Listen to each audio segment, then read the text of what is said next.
And welcome back to the Filthy Liberal Scum podcast. I am your host, Justin, the Filthy Liberal Scum Rosario. We have with us the Mike Murphy. Hello again. And the Fat Smug Bastard. You didn't say Happy Easter. Why are you persecuting Christians? You hate America. I had rabbit stew. Does that count? No. Well, oh well. Okay, obviously that's going to be our first topic of the day. The scandal of the century. Google had a Google Doodle that was not Easter. And for the first time in years? Like every year they have some kind of little I don't know, bunny rabbit. Oh, do they? I don't know. I never really paid attention to it. Once I saw bunny rabbit. Yeah, normally they have something go for Easter. And I didn't see the Google Doodle. There's one year, I guess, someone said, whatever. And now all the conservatives are up in arms over something so significant. Mind you, when liberals complain about conservatives, what we complain about is that they're trying to force their religion down our throats. And they say, no, we're not! How could you say such a thing? Actually, I don't think they say no, we're not. Of course they do. They can't admit it. They can't say it out loud. I don't think they actually deny that. They just say, well, we have to be able to practice what we want wherever we want. Now remember, their whole thing is if you deliberately tell someone, if you say, oh, well, you can't say Happy Easter, then that's an attack on Christianity. Even if it's your own private company and you're telling your employees not to say Happy Easter as a company policy. Right. Mind you, of course, they can force you to say Happy Easter or threaten to fire you because it's freedom of religion. You know, if you're the CEO, you get to tell everyone whatever they can do. That's what they're doing with birth control pills. Yeah, but no one's really policing whether or not you say Happy, Easter or yes, they do. Fox News does. Bill O'Reilly does. Yeah, but it's a phony issue that they always talk about every year. Yeah, but that's besides the point. Everything they talk about is a phony issue. They're still talking about fucking Benghazi. This whole thing is so dumb, though. But no, now we've gone past the point where if you say, hey, could you keep your religion out of my face, and saying that's persecution, to, oh, you didn't celebrate my religion? That's persecution. It is now persecution if you don't celebrate their religion. Who's actually making the charge that it's religious bigotry or persecution? Oh my God, it's all over the place. Oh, really? Is it? On the right. Oh, okay. You need to read the internet. I guess so. I haven't really been following this particular stupid story. Yeah, it's extremely offensive that Google did not celebrate Easter, even though Google... And they did it to celebrate a lefty. Yes, who happened to be very religious. So... Which is pretty ironic. Yeah, I don't really know. But you see, the thing is, they really didn't hide it very well that what offends them about this guy was that he was Hispanic, and he made the lives of Hispanic people better, and they really hate that. Even though he was a religious... Who is this? I'm sorry, who are we talking about? Cesar Chavez. They celebrated Cesar Chavez's birthday instead of Easter. Really? On 31st? March 31st? It's his birthday. Okay. And so they made the choice between Easter or Cesar Chavez. Alright, we'll go with Cesar Chavez. And the great thing is that their reaction to the whole thing, I hope every person of Hispanic descent in America got to pay really close attention to their reaction to Cesar Chavez being celebrated. I don't know. They were still probably choking on the whole wetback thing from that senator. Well, if they learned from it, they certainly didn't learn from their response to the Cesar Chavez thing because they really weren't careful not to say anything bad about Cesar Chavez. Most of them said really horrible things about Cesar Chavez. I think there was one person who was like, well, even though Cesar Chavez did a lot of great things for great people, they should still have celebrated Easter. Most of them were like, they didn't celebrate Easter to celebrate this lefty. So, there you have it. Now you have to celebrate their religious holidays, otherwise you're persecuting them. That's right. That's it. Because that's exactly what they do during Eid al-Fitr. So if you don't put up like a Happy Easter on your door, if you don't put up a Happy Easter on your door or some kind of like decorations, therefore you're insulting people's religion. If they got their way, oh yeah, that's absolutely because they always go out of their way to celebrate Diwali. No, that doesn't count. No, or any non-Christian holidays, right? Like Well, this is a Christian country. Yeah, all right. It's a Christian country. This is just a stupid story. All right, what else? What's going on? But they're going to rant and rave about it for forever and ever. This is really dumb. All right. Now, speaking of stupid people on the right, we now have what is officially the single worst excuse for opposing same-sex marriage. Oh, here we go. Okay. The single worst. Now, this is Georgia GOP chairwoman Sue Everhart. It's very, very patriotic sounding. So this is her excuse for why she opposes gay marriage. I have to say with a southern drawl, by the way, to get that essence. Y'all may be as straight as an arrow. I'm not going to do it in a southern drawl. You may be as straight as an arrow, and you may have a friend that is straight as an arrow. Say you have a great job at the government where you had this wonderful health plan. I mean, what would prohibit you from saying that you're gay and there it is, and y'all get married and still live as separate, but you get all the benefits? I just see so much abuse in this. It's unreal. I believe a husband and a wife should be a man and a woman. The benefit should be a man and a woman. There's no way. This is about equality. To me, it's all about a free ride. Now, I had two immediate reactions when I heard this. Actually, three immediate reactions. My first immediate reaction was, "Oh my God! Why is this person allowed to talk in public?"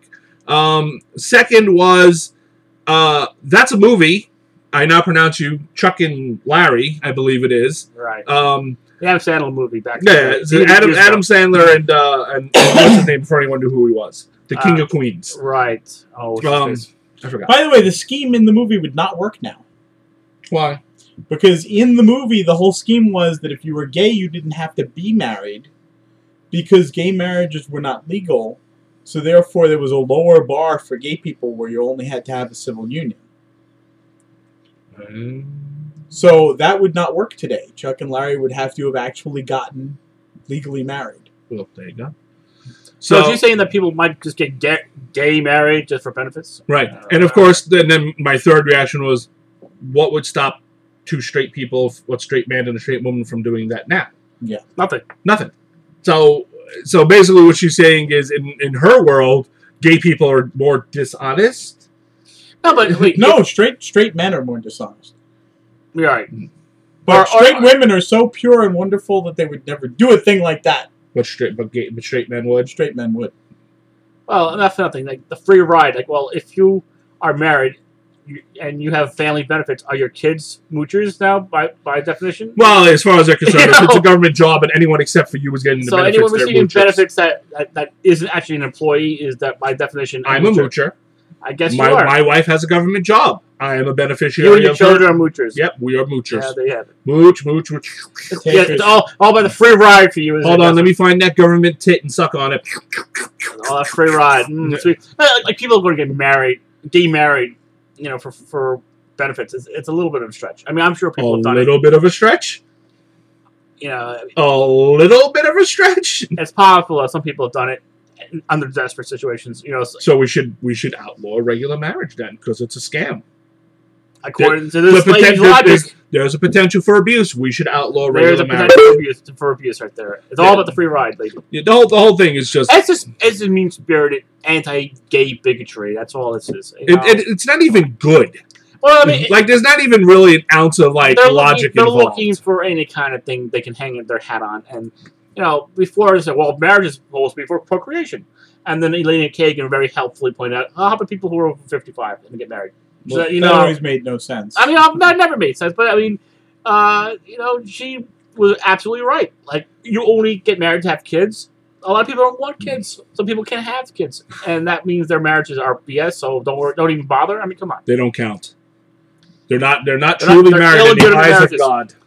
There could be a miracle. No, this whole argument is all about these people hate gay people. And they're trying to hang their hat on religion, almost to a man. You know what, though? I don't even think it's true that they really... I really don't think Republican politicians actually hate gay people. I mean, there's Michelle Bachmann and Rick Santorum who really do hate gay people because they're religious fanatics. But 90% of the people I've heard, the Bible says, the Bible says, the Bible says. But they all, to a man, are hiding behind the Bible. Those are the people you talk to. I'm talking about the actual politicians.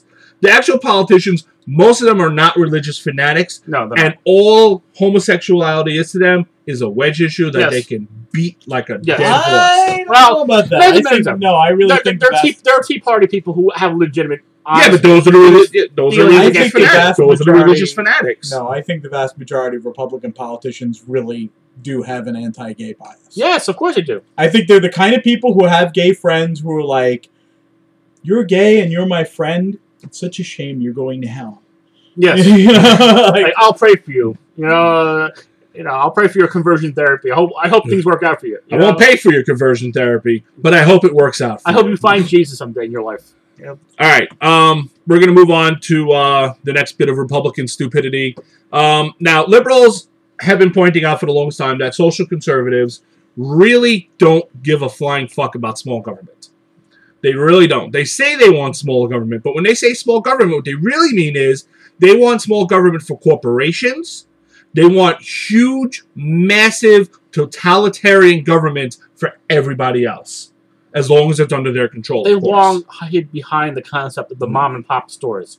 Oh yes, we're protecting tax cuts for small businesses. Meanwhile, IBM and all the other companies are trying to. Well, no, I mean, but that's their thing. Like they when they talk about small government, they only mean it in an economic sense. When it comes to social issues, they want the most oppressive, controlling government ever. The thing is, they don't really.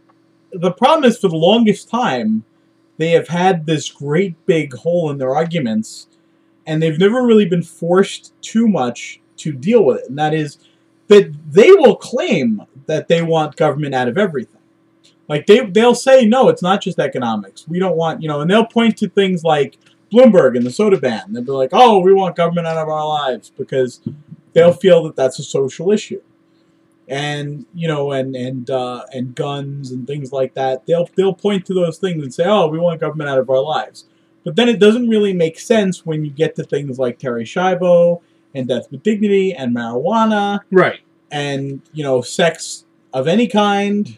But that's what I mean. Like they are very much in favor of government controlling your personal life as long as it's controlled the way they like it. Right. In the direction they like. Now, and we've been saying this for a long time. People have been saying it longer than I have, obviously, because I'm still a recent convert to the whole thing. I'm ashamed of that. But still, they go on and on and on. Small government this, small government that, small government this. But then they pass laws saying, you can't have an abortion. They pass laws of you can't smoke pot. They pass laws saying euthanasia, for example. You can't, right. die with dignity. You can't die. You can't commit suicide on your own terms. You have to suffer or die from cancer horribly and painfully. But now, and what we've used to joke about was like, if they're so interested in the sanctity of marriage, how come they don't outlaw divorce? Well, someone decided to take a crack at that. We have here North Carolina, right? I think trying to make it harder. Republican State Senator Austin Olran in North Carolina wants to impose a 2-year waiting period and mandatory marriage counseling for couples seeking to divorce. The Healthy Marriage Act would also force couples to attend a 4-hour course on the impact of divorce on children. Talk about small government. There's small government for you. I think what's happening there is I'm shocked that would pass because people are like, what? You make me do something that I don't want to do? The government's making me do something? I'm shocked that a Republican would put that out there. Yeah, what's happening is that they keep using these arguments over and over and over again about how they care about heterosexual marriage and how they're trying, they're trying to protect and preserve traditional marriage. And they keep saying that over and over again. And there's going to be a point where a couple of the people in the movement actually believe what they're saying. And that's the problem with Republicans. They do eventually buy into their own bullshit. And that's what happens when you live inside that little bubble. The Fox News bubble. You become convinced that what you're saying is actually what you mean. And they forget that what they're really saying is, when they talk about the sanctity of marriage, what they're really saying is, I hate gay people. And then they forget. And then they really start, the Tea Party is most susceptible to that. Because they're not educated enough, they're not smart enough to realize that, no, this is all code and whistles and dog whistles. Right. And then they actually say, well, since I really believe this, I have to follow to its logical conclusion, which is always funny because Tea Party and logical doesn't mix. So we get this. And, and so now there is somebody actually trying to protect traditional marriage. And well, and I'm sure he sees absolutely no contradiction in his government out of my life. Okay, well, time out. Not for nothing. I mean, I know this is going to sound like a crazy liberalism, but I wouldn't mind having, say, maybe a waiting period before you get married. Let's say a hypothetical, like, all right, if you want to get a marriage license, have a 6-month period. I mean, I know. Well, okay, wait a second. Let's think about this more deeply. Okay, so you got, the whole idea is, first of all, nobody has to get married. Of course not. You don't have to get married. Right. The question is, if you do enter into a marriage contract, you are saying, I want to be bound to this person forever. So you are willfully entering into this contract saying, promising somebody forever. Nobody's forced you to do anything yet. You chose to do it. So to some extent, there is some logic to this. To saying, well, if marriage is something that we want to take seriously, and if marriage is something we want to recognize, and we want to say we're going to give special privileges to people who are engaging in these kinds of permanent contracts, then there has to be something enforcing the permanence of them. And there's some logic to that. The problem is that since the 1950s, we've started to realize as a society that there are some big holes in that. It's not like we came up with the current divorce laws because we really wanted to divorce. We really wanted people to divorce. Problem is we started coming up with situations where divorce was really kind of better. There are situations where... Especially if you're Rush Limbaugh and Newt Gingrich. Well, there are situations where a relationship between two people is so toxic that it destroying their children.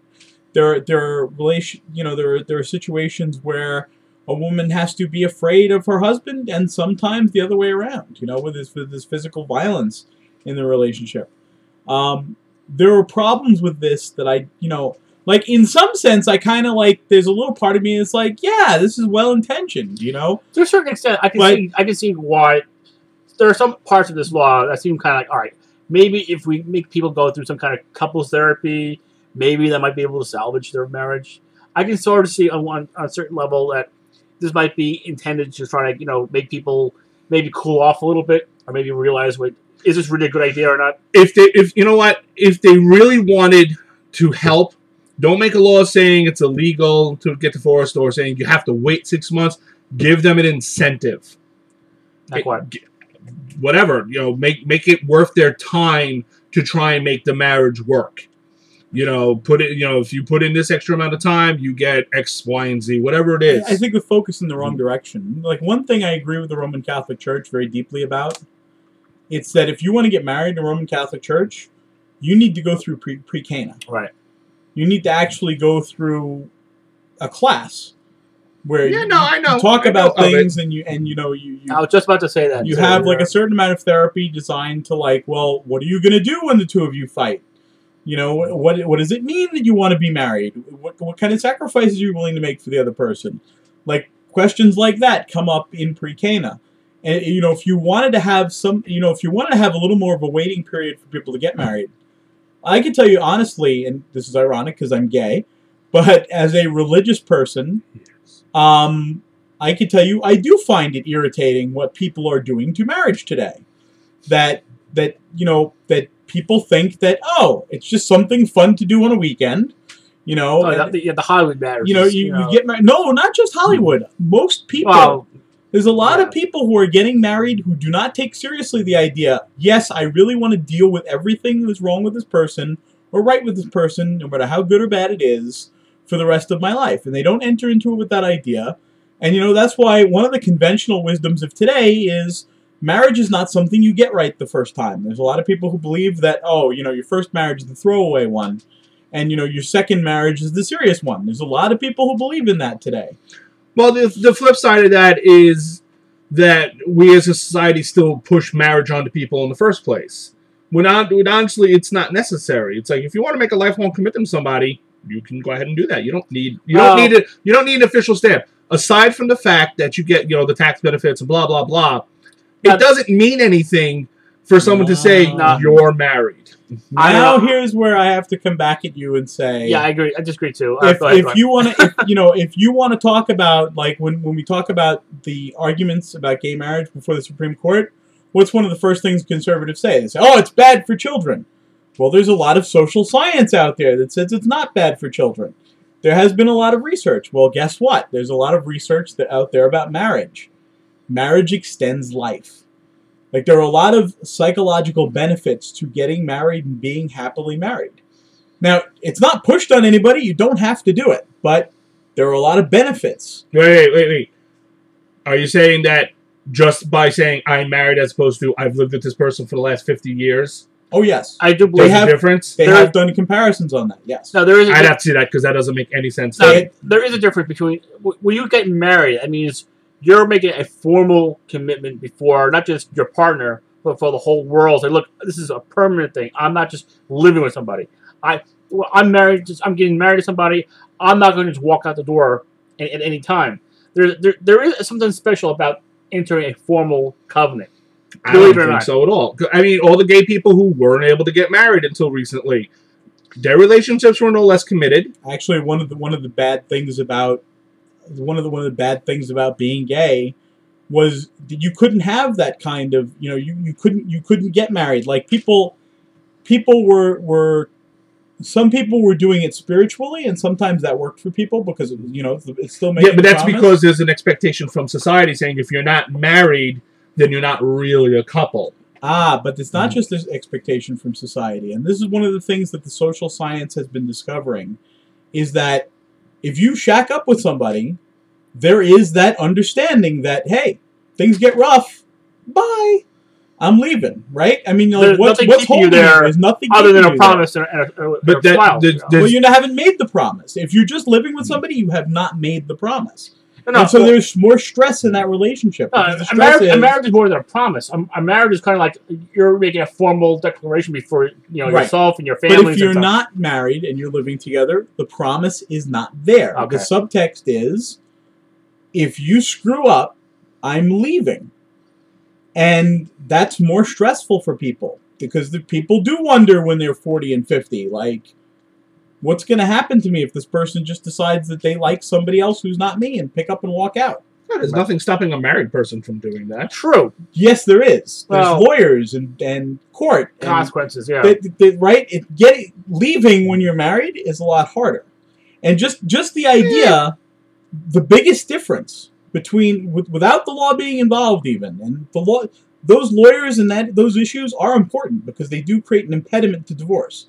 But besides that, even if you took all of that away, just the promise itself, I am here forever no matter what, makes a difference to people. And not having that promise stresses people out. Believe it or not, that's right. Like when you say, like, are you in it for the sickness and health until death do you part? You're taking a vow. Like, that's not just like, let's just live together. We're taking like, I will be with you until hell and high water. I think there's a special symbolism, and it's you're making a vow. They're called vows for a reason. Like, I'm going to be with you until God willing. That's if you do it in a church. Well, even in still. So you're saying if an atheist makes a promise, it's any less? No, but I'm saying I don't need to make that vow because I don't need to make a formal declaration of it if I don't feel the need to do so. All right. Well, okay, but then the person who's with you is going to feel like, oh well, he's not willing to make a vow to me. If Christy Brinkley comes along and wants to date him, I guess I'm screwed. Still nothing stopping him from doing that anyway. True. There is. It depends upon whether or not you believe your word means something. Right. If you have the honor behind the words. If you're not even willing to give your promise. But if I can give that promise without making it a legal or religious statement about it. Theoretically, yes. And that depends upon what kind of spiritual maturity the two people have. Yes, it is true that for some people that's enough. For other people... I think for most people, you need that formal... I think it's helpful that you have an institution, like a church or... Well, not for nothing. The people, like you said, a lot of people who make that vow and declaration do not have the spiritual maturity to follow through with it anyway. No, that's not what I'm saying. I'm saying that for some people, a lot of people. No, for a lot of people, they about need, half the people. They need that extra step.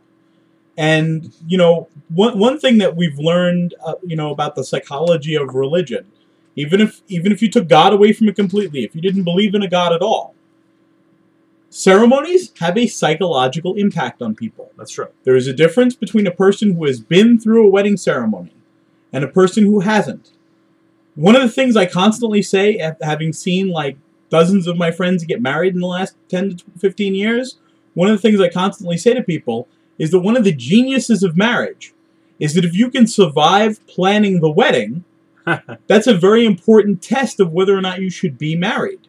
There are enormous financial burdens on planning a wedding. A wedding is a big thing. You have to raise money for it.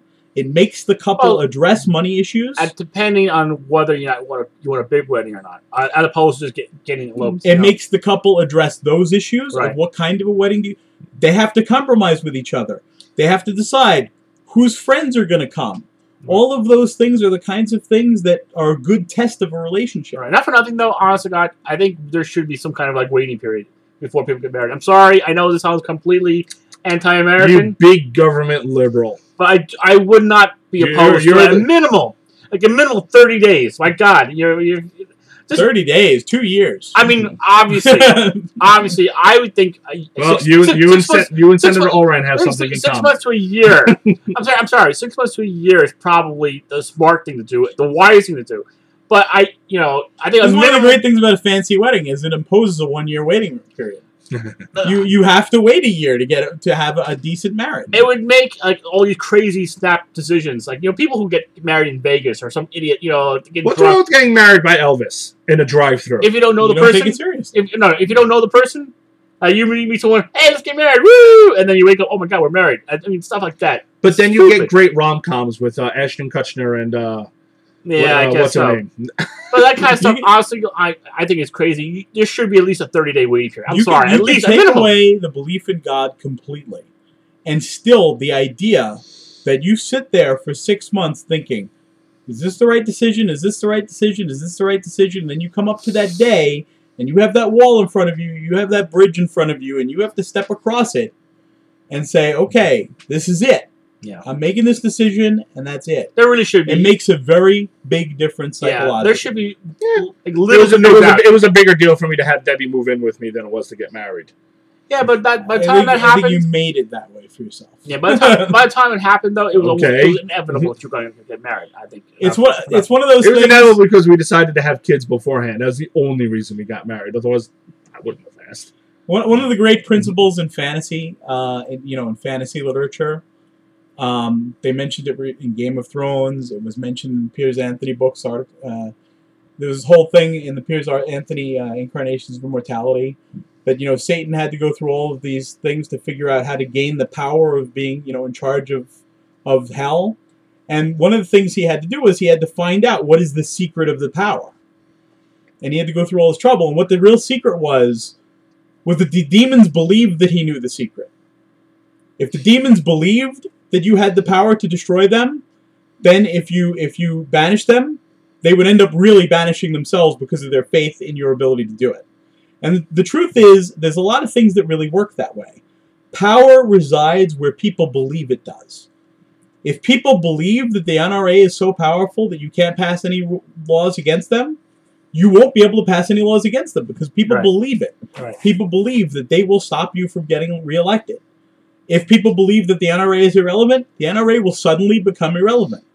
Someday. If I think for you kind of got dragged into the idea, but you never really believed in it. Oh, I didn't get dragged into it. Well, you decided to do it because you had kids. I wanted to have kids. No, I decided to do it. She didn't ask.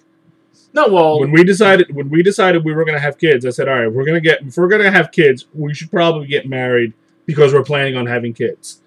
If she'd have just gotten pregnant, I would have been like, all right, well, you're pregnant. And I wouldn't have asked. Right. But you had this whole thing about marriage where you just didn't believe in it. So for you, it didn't have as much power.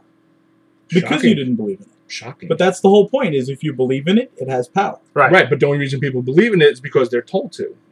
Well, I think there's a lot of good reasons to believe in it. They embrace it for different reasons. That's not the point. The point is, if people aren't taught to believe in it, then they won't care. If people aren't taught to believe in it, what you will have is... Some people embrace things on their own without having been taught it. You know, it's right, but you have to have that framework. And like, let me put it this way: culturally, yes, yeah, culturally, if there's no expectation of marriage, and marriage is a huge big thing, and everyone's got to get married, and you have to be married with the dress and blah blah blah, this that and the other. If there's no cultural expectation there, then people won't go out of their way to pursue that. Take that, but if you take that away, you will even more seriously impact the permanence of relationships than is currently the state. If you don't treat it special, if it's just a transaction, it's kind of like whatever. If you make it like a big deal, it's not just something you enter into lightly. It's like, this is a big, big, big deal. Well, what you enter into lightly, you will get rid of lightly. Right. Right. And that's just the way it is. I agree. So that's how I deal with my friends. All right, that dragged on way too long, so we need to move on. Okay. All right. Next topic, next order of business here is Glenn, the Pope, and the cleansing of the feet. Scandal! Scandal! There are a lot of traditionalists in the right wing of the Roman Catholic Church that are very upset. It's been in the press a little bit that they're very unhappy with this recent ceremony. On Holy Thursday, the Pope actually washed women's feet. And, the interesting thing is that, Benedict went out of his way to make sure he was only, he only had men because, Jesus only had the 12 apostles were all men. And... Not according to Scott Brown. Yeah, well... the 12 apostles were all men, so, this was only supposed to be men. And the funny thing is that there were people high up in the church who were like, yeah, that's right, that's the way it's supposed to be, you're not supposed to have women.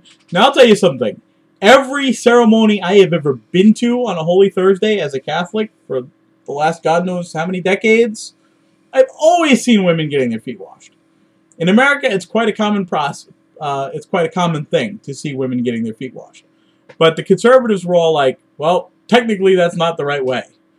And they had Pope Benedict to prop them up until now when Francis, out in front of everybody, went and he took these juvenile offenders and he had them and he said, I'm going to be a servant to them. And he washed their feet. And so that was one big thing, was the two of them were women. And that scandalized the traditionalists because it showed a lot more respect for women. The traditionalists will say that it's not out of a disrespect for women, just that the women weren't.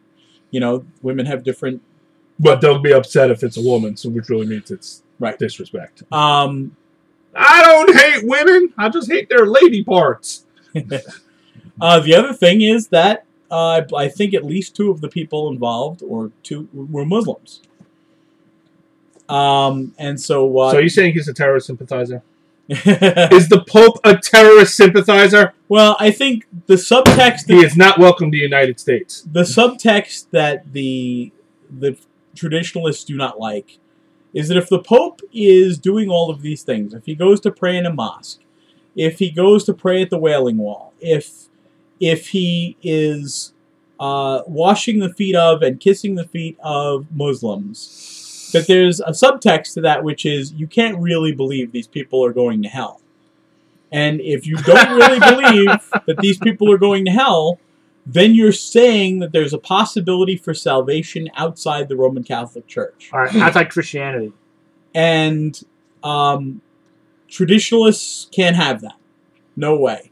Liberals like myself have always felt that there's plenty of place for the idea that, good people go to heaven, even if they're not necessarily Catholic. And there's room for it. You have to look for it, but there's room for it in the Catechism. The whole idea being that, a person who is doing good things can kind of like be baptized in their heart, sort of. Works instead of just donating money. Sort of. This is what, correct me if I'm wrong, this is one of the reasons that Republicans, who generally tend to be non-Catholic, evangelical Protestants, that they dislike Catholics because Catholics believe that good works is how you get into heaven, not just praise Jesus, here's 10% of my money. Right. Okay, well, I mean, there's a big divide between Catholics and Protestants in that. The good works versus faith argument is one of the defining arguments of Christianity. Now, Catholics don't deny that faith is important, by the way. It is the Catholic Church will always officially say faith and good works is important. And if you don't have good works, it's evidence that you don't have any faith.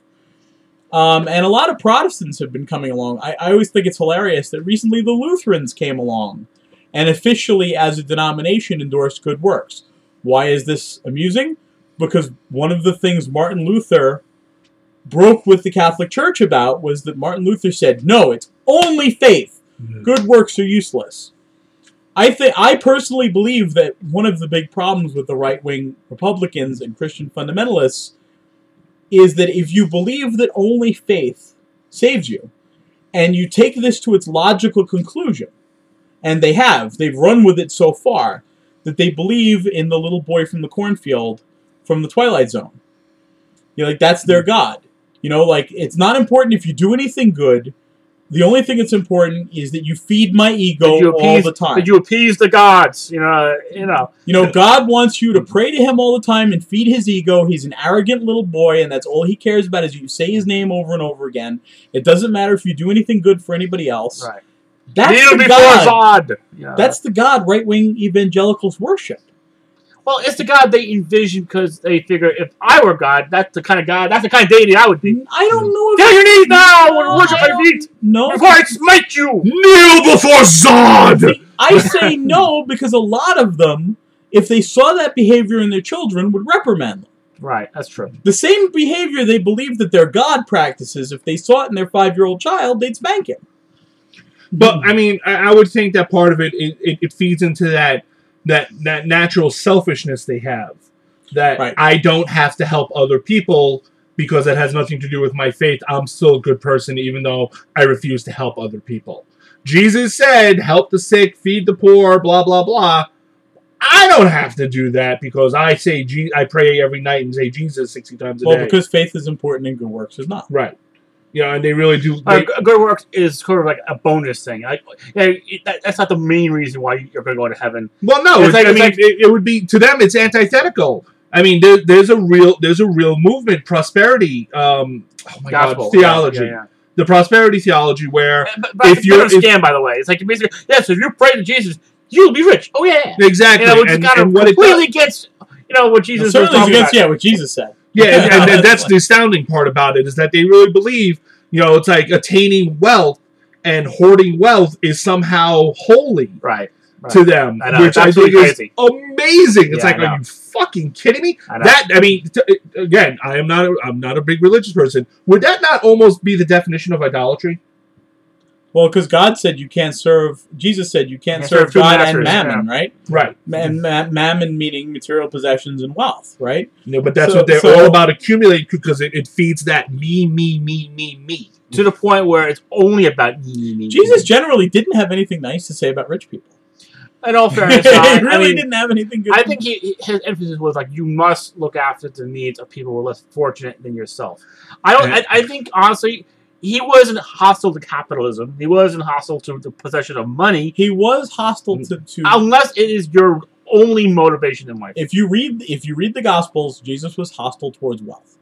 He was hostile. Did he say that there are possible ways of still going to heaven if you're rich? Yes, but he made it sound like he said it's a hard thing, not easy. Yeah, I mean, not for nothing. If you're born rich and you spend your entire life in being philanthropic, it's not your fault you were born rich. If you accumulated wealth, like Glenn constantly says, you did not accumulate your wealth by being a nice person and doing nice things. Generally. Yeah, generally speaking, you don't get rich without fucking people over.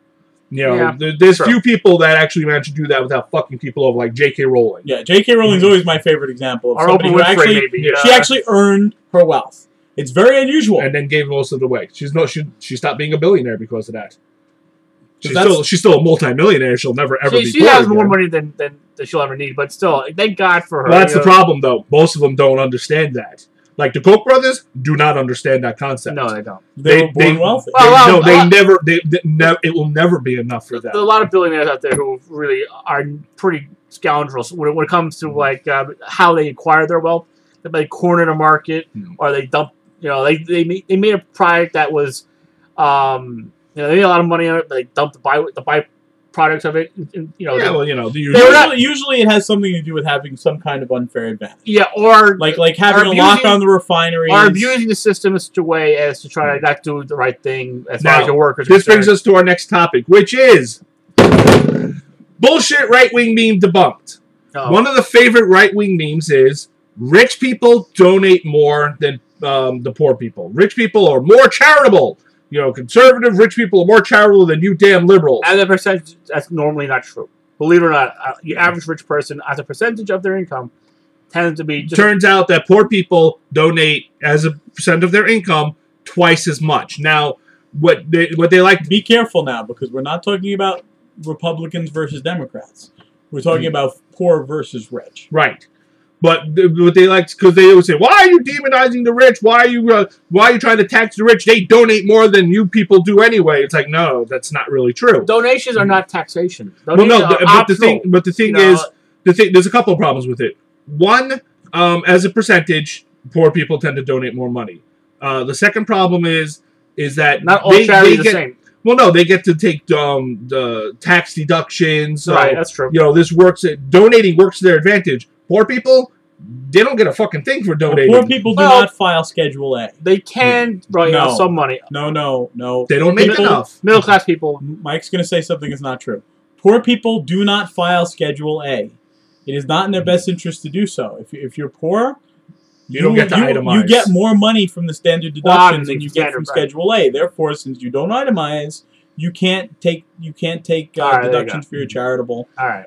Now, the most important part... Mike, by the way, always files Schedule A, so he's confused. He doesn't understand that some people don't. He's quite the hoity-toity. Now, he doesn't understand that scanner at the cash register. You know, the marvelous technology we have here. All right, Thurston, we had to educate you about taxes. The third part, and this interferes with another one of the big right-wing memes, is that you know, charities can take care of all the poor people if we just got rid of government welfare and food stamps. The rich tend to donate towards museums, cultural institutions. Not social institutions. Well, donating to cultural institutions. That's not completely fair. In all fairness, I mean, it's not a ton of money to combat AIDS. Average. We're not talking. I would argue that donating to cultural institutions helps poor people, but it doesn't help them in the sense of feeding. No, I understand what you're saying. It helps educate poor people. I was going to get to that if he'd let me finish. Well, so I'm surprised the category you're not talking about. Well, let me finish what I'm saying first. We start smugging. Okay. The smugging is coming. The smugging is coming. You know, they don't donate to charities that feed the hungry, clothe the poor, get housing for the poor. Poor people tend to do that. Poor and middle class people, for the most part. That's where they donate their money. Rich people do not donate their money to Salvation Army and to charities. So when conservatives say, well, you know, since we donate more of our money anyway, you don't need government welfare, blah, blah, blah. It's like bullshit, because that money's not going to help poor people in that immediate sense. It's helping in a broad cultural sense, but it's not helping in an immediate sense. And not for nothing, if they're going to donate to colleges, Republicans are going out of the way to make colleges unaffordable for everybody who's not already rich. So who cares if they donate to universities? Only rich people are going to be able to go anyway. So you were saying... I'm shocked that you haven't mentioned religion. Because this is a big issue with Mitt Romney, right?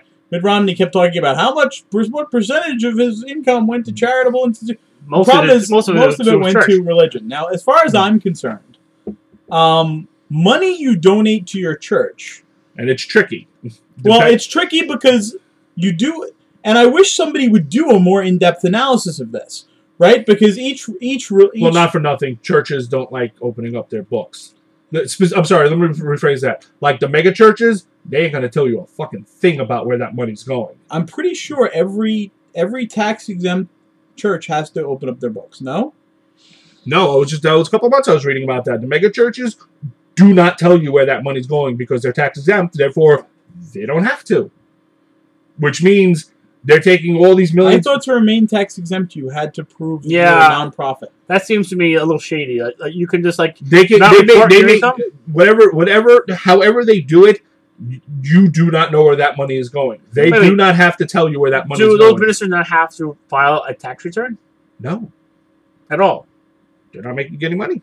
Except they're living in expensive houses, driving expensive cars, but the money's not going to them directly, so they don't file a tax return. There's all sorts of loopholes involved. This is why the mega churches living so high and doing so little with that money except living high. Yeah, but there's loopholes. That's how they get around it. I've always opposed it when people say we should take away the tax exemption from churches, but I would definitely say every nonprofit should have to open its books, religious or not. Damn straight. But anyway, what somebody needs to do is somebody needs to break down, because there is plenty of evidence of this for each religious institution, especially the big ones like the Roman Catholic Church and the Mormons, the Church of Latter-day Saints. There is evidence of how much money they spend on charity and how much money they spend for the upkeep of their own institutions. And I think you should divide those two. Because obviously the money, if you donate money, for example, to the Catholic Church, the money that goes to charity, and that's a lot of money, the money that actually does go to help the poor, I think that should count as charity. But money, to me, money that goes into the church, you're paying for your own ability to worship in a nice church. That's not charity. You're paying your own share of going to church. Right. Just like, like in Judaism, it's a lot more clear.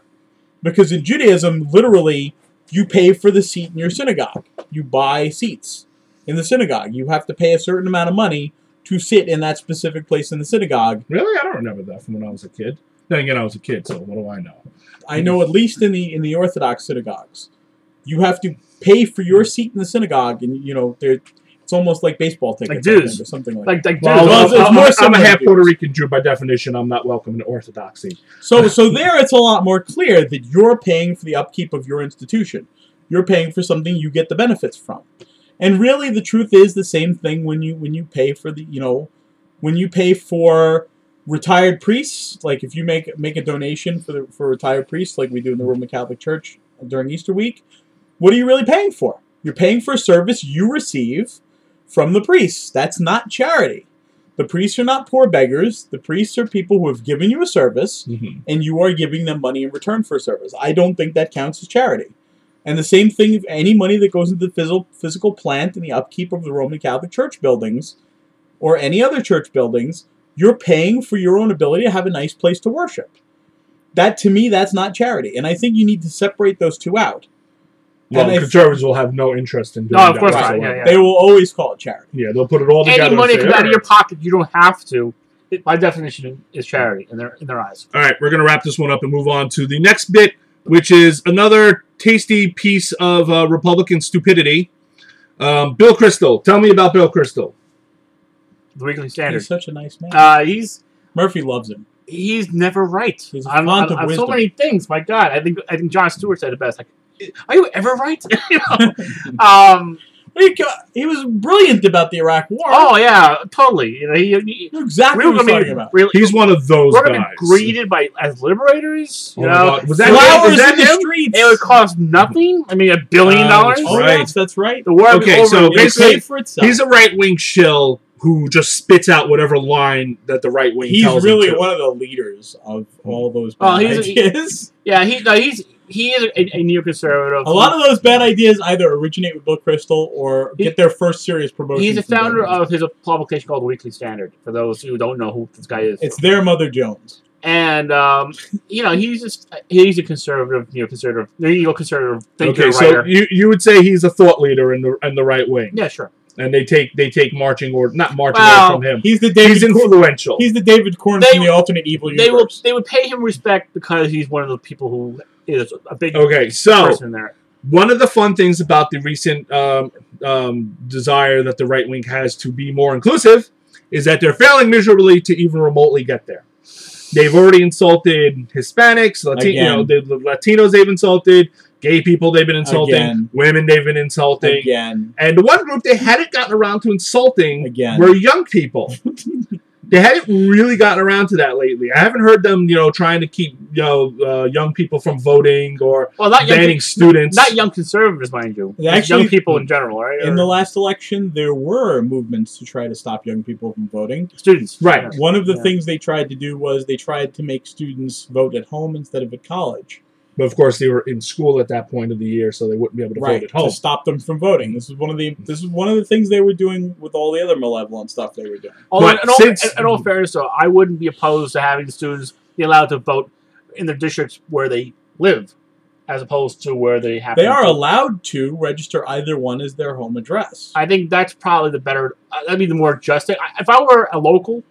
But I would resent thousands of young people who don't even live here full time. They do live there. Well, they spend a couple months 10 months a year. Yeah, it's more than a couple of months. Yeah, but it's not like they're part of the community. They're part of the school, which is kind of... they're part of the community. They pay more money to be part of the community. Have you ever been to Newports? Okay. There's a reason they call them college towns. It's not because there's a college nearby and there's a regular town that just happens to be near a college. It's because that school employs half the town, probably. Well, guess what? Yeah, you're going to give the students the right to vote. And who are their customers? The students. If they're going to prop up your little economy, they can vote. The students are the economy. Decide what you want. If you want their money, you can take their votes too. Well, you can say the same thing about prisoners then. You're not for nothing. I would say the same thing about prisoners easily. I've got no problem with prisoners voting. So now we have Bill Kristol, who is one of the high-ranking muckety mucks in terms of political thought for the right wing, or what passes for political thought, and he's decided that young people are just too goddamn fucking stupid because they don't agree with them. That's why. Quote. I mean, there's something pathetic about it. I found it really distasteful. I mean, I myself am socially conservative. Shocker. Yeah, no kidding. On the marriage issue. But even if you're not, just say what you believe and let the country decide. This kind of pathetic attempt of, oh my God, young people especially are liberals, so let's just rush to cater them. As if they're going to respect you if you just embrace the views of some 26-year-old who doesn't know anything. Honestly, can't adults just say young people are sometimes wrong? 26-year-old is not an adult? No, he's an adult. They're just too young to know anything. I mean, they're stupid. They're too young. Well, actually, he did basically say that 26-year-olds are not adults. Which is absolute horseshit. I mean, I'm sorry. These people are adults. They pay taxes. They have the right to vote. If a 12-year-old commits the wrong crime, Bill Kristol will want them tried as an adult. Thank you. Gee, this TV show is popular, so let's just throw over thousands of years of history and what the great religions teach, and let's just embrace it because, hey, you don't want to be on the other side from a TV show that has 20 million viewers. I mean, really, that's what a serious political party does? Yeah. Because it represents the people? Right. Yeah, it represents the people. It represents the popular will of the electorate, which happens to be younger people. I'm sorry, you don't agree with them. It's called a democracy, you ass. That's what's so beautiful about it. Bill Kristol is literally saying, my party is the party of crusty, angry old white men, and I don't want to listen to anything those youths have to say, even though they're going to replace us after we all die in the next decade or so. Right. And that's what he's He's resentful. Get off my lawn! That article is dripping with contempt for people who don't Get off my lawn, you little whippersnapper! They don't know anything. You're 26 years old. I think Bill Kristol is aware of the fact that one trend that does exist is that people do tend to get more conservative as they get older, especially when they have kids. Especially when they have kids, that's true. But the extent of the current age gap in views is not going to get covered by that. Young people who are 20 today are not going to decide when they're 50 that they don't like gay marriage. Right. They're probably going to have a lot of gay married friends. Nice. So, Bill Kristol is a little out of it when it comes to stuff like that. He's just bitter. Well, he lives inside the right-wing bubble. No, he's bitter. He's a bitter son of a bitch. That's what he doesn't realize that all these 20-year-old people are not going to suddenly start going to church every week. They're not all going to become evangelical Protestants, and they're not all going to be neoconservatives. And that's what people like Bill Kristol are really worried about. That's what they're really worried about, because they know without the social issues, without the social wedge issues, without the wedge issues of you have to hate the gays, hate the black people, hate the Latinos, treat women like dirt. Without those, and by and large, a majority of young people don't have those prejudices built into them. Well, don't forget. Hey, gay person, we know you care about your issues, but don't think about that for a second. You guys are richer than most people. Don't you hate all those black people on welfare taking your money? I know I do. But... Hey there, black person. Don't think about your issues for a minute. You see that gay guy over there? Doesn't it piss you off that he's offending your religion by trying to redefine marriage? Yeah, but I mean, it's just love doing that. Yeah, but it's just it's not going to catch enough. No, but they're masters at that. They're masters of alienating. Of trying to turn each minority against each other. But what they're worried about is they're losing all their wedge issues, and without the wedge issues, they're actually going to have. They'll find more. They'll find something, But they're running out of stuff to run on. It's getting harder and harder for them to find a group large enough to piss off a large enough group. They'll attack poor people. Poor, lazy people. Right, but now they're going to attack labor unions. But now they have to start talking about economics when they do that. And that's what they're very, very social afraid issues, of. The racism, the sexism. They're very deeply afraid of actually discussing economics without the backdrop of social issues. Without the backdrop of social issues. Especially with Occupy Wall Street. People are going to... Once people stop paying attention to all the stupid wedge issue shit, they're going to actually start paying attention to the economics.